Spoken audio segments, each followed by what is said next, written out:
kudune damkar iki. Lah iki kudune damkar, nek ora damkar ya ora iso no. Few moments later.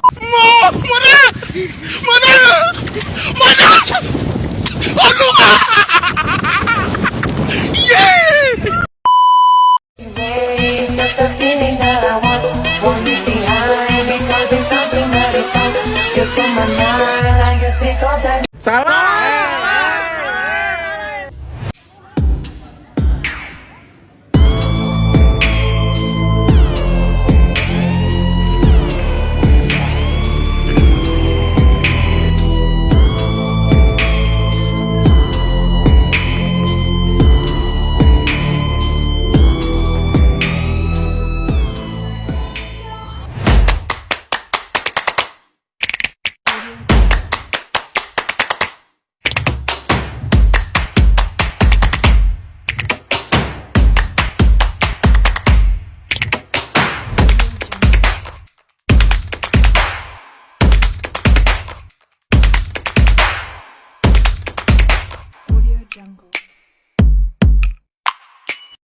Hak asasi manusia merupakan hak-hak dasar yang dimiliki manusia dari Tuhan Yang Maha Esa sejak berada dalam kandungan dan setelah lahir ke dunia, yang berlaku secara universal dan diakui oleh semua orang. Pengertian hak asasi menurut John Locke adalah hak yang diberikan Tuhan kepada manusia mencakup persamaan dan kebebasan yang sempurna. Pengertian kewajiban asasi manusia menurut Profesor Dr. Noto Negoro adalah beban yang diembankan kepada seseorang dan mengikat orang tersebut sebagai sesuatu yang harus dilaksanakan tanpa adanya pengecualian. HAM diatur dalam Undang-Undang Nomor 39 Tahun 1999. Hak asasi manusia yang merupakan hak dasar yang secara kodrat melekat pada diri manusia, bersifat universal dan langgeng. Terdapat beragam hak asasi manusia yang bisa diraih masa hidupnya. Di antaranya seperti hak untuk berbicara atau berpendapat, hak untuk hidup damai, hak untuk mendapat pelayanan, dan hak diperlakukan sama dengan manusia lainnya.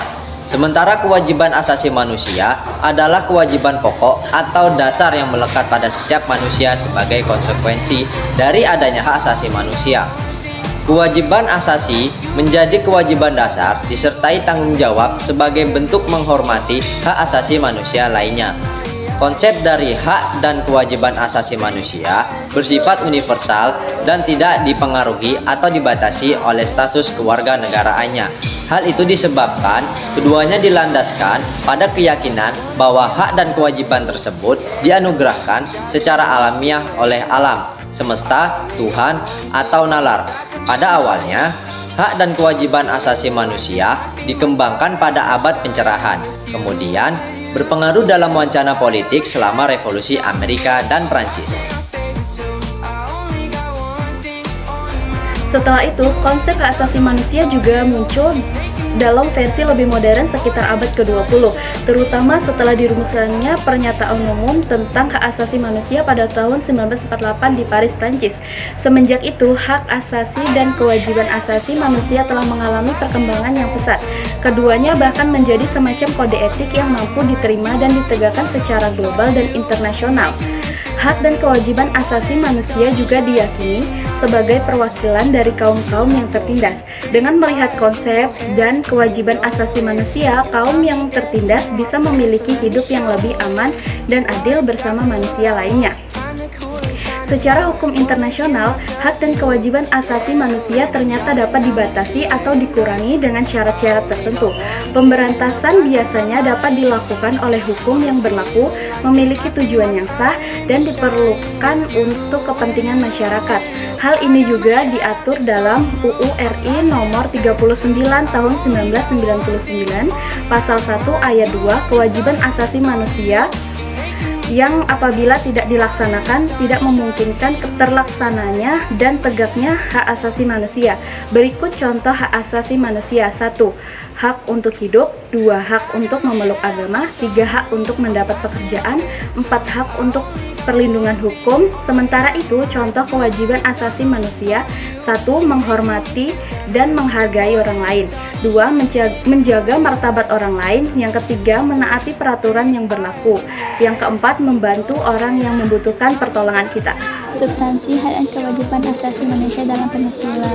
Substansi dan hak kewajiban asasi manusia dalam nilai-nilai Pancasila dasar, nilai instrumental, nilai praksis, dan nilai Pancasila merupakan ideologi yang mengedepankan nilai-nilai kemanusiaan. Hak dan kewajiban asasi manusia dalam nilai-nilai dasar Pancasila berkaitan dengan hakikat kalimat Pancasila.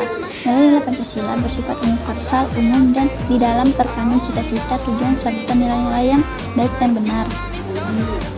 Hubungan antara hak dan kewajiban asasi manusia dengan Pancasila mengandung artinya pengakuan dan kekayaan bangsa terhadap Tuhan Yang Maha Esa. Sikap menghendaki terlaksananya nilai-nilai kemanusiaan dalam arti pengakuan terhadap martabat manusia dan hak asasi manusia. Kebebasan manusia menempatkan hak kewajiban warga negara pada kedudukan yang sama dalam bentuk serta memiliki kewajiban yang dapat menjamin perlindungan hukum. Hak dan kewajiban asasi manusia dalam nilai instrumental Pancasila.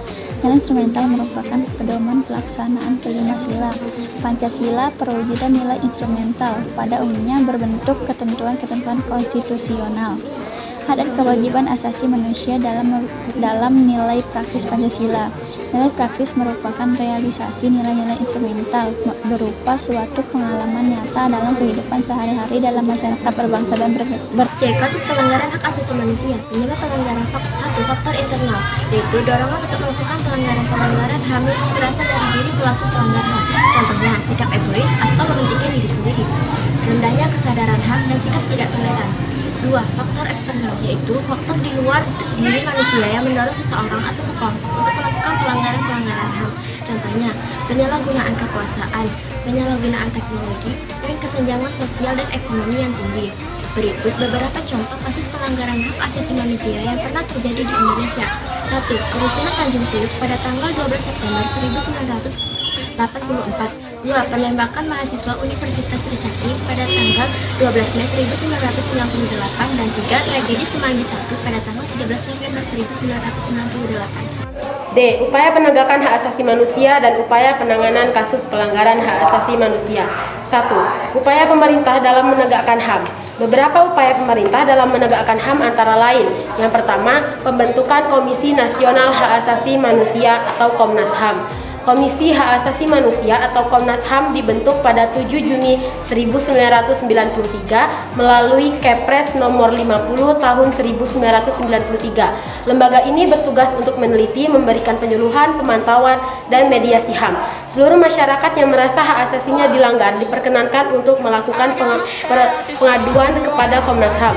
2. Pembentukan instrumen HAM.